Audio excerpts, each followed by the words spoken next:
Kailashahar press ক্লাবের সম্পাদক প্রলয়েন্দু চৌধুরীর চণ্ডীপুর গ্রামে নিজ বাড়িতে আক্রমণ করে একদল দুষ্কৃতিকারী। ঘটনা বৃহস্পতিবার গভীর রাতে।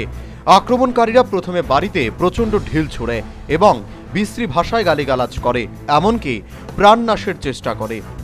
প্রলয়েন্দু চৌধুরী সাপ্তাহিক সংবাদপত্র ছাপার মেশিন চণ্ডীপুর নিজ বাড়িতে রয়েছে। আক্রমণকারীরা সাংবাদিকের বাড়িতে প্রথম এলো পাথারে ঢিল ছোড়ার পর ছাপাখানার মেশিনটি যে ঘরে ছিল সেই ঘরে পেট্রোল ঢেলে আগুন লাগানোর চেষ্টা করে।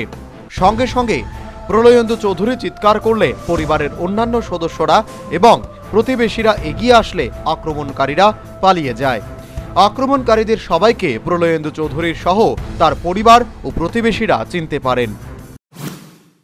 রাত আনুমানিক 10:30 নাগাদ অতর্কিতে আমার বাড়িতে কয়েকজন ঢুকে পড়ে এবং আমার ছাপাখানা যেখানে আছে ছাপাখানার এখানে ঢিল পাটকেল মাথা থেকে ভাঙচুর চালাতে জানালা দরজা ভাঙে, জানালার কাচের গ্লাস ভেঙে যায় এবং এরা উত্তেজিত হয়ে আমাকে আক্রমণের চেষ্টা করে এবং কোনো সংবাদ যাতে পরিবেশন না করি তার জন্য হুমকি দেয়।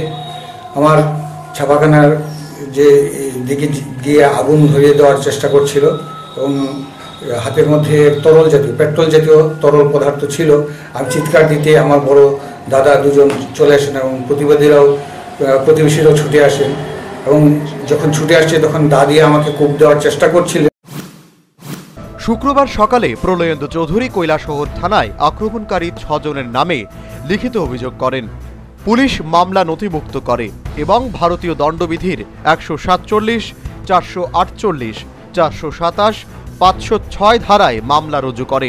তদন্তকারী পুলিশ অফিসার জ্যোতিষ চন্দ্র দাস দুপুরে আক্রান্ত সাংবাদিকের বাড়িতে যান এবং কাঁচের টুকরো সংগ্রহ করে আনেন এবং ঘটনার সত্যতা স্বীকার করে পুলিশ আধিকারিক বলেন ঘটনার সুষ্ঠু তদন্ত করা হবে।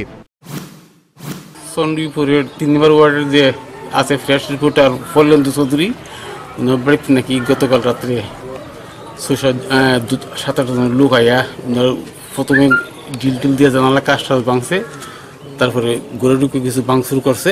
সে অনুযায়ী উনি আজকে কৈলাসহর থানাতে একটা কমপ্লেন আছে রিটার্ন, এই রিটার্ন কমপ্লেন অনুযায়ী ওসি হিসেবে একটা কেস রেজিস্টার করছে। কেস নাম্বার হলো 26/2019। আই হিসেবে আমাকে নিযুক্ত করছে। আমি এফআইআর সঙ্গে সঙ্গে ওনার বাড়িতে এলাম, ঘটনা পরিদর্শন করলাম, ঘটনার সত্যতা মোটামুটি হইলাম। কিছু ভাঙা কাজটা কিছু জিনিস সিজ করে নিয়ে যেতেছি। সাংবাদিক আক্রমণের ঘটনাকে কেন্দ্র করে গোটা মহকুমাতে আতঙ্ক বিরাজ করছে। Bureau report, news vanguard.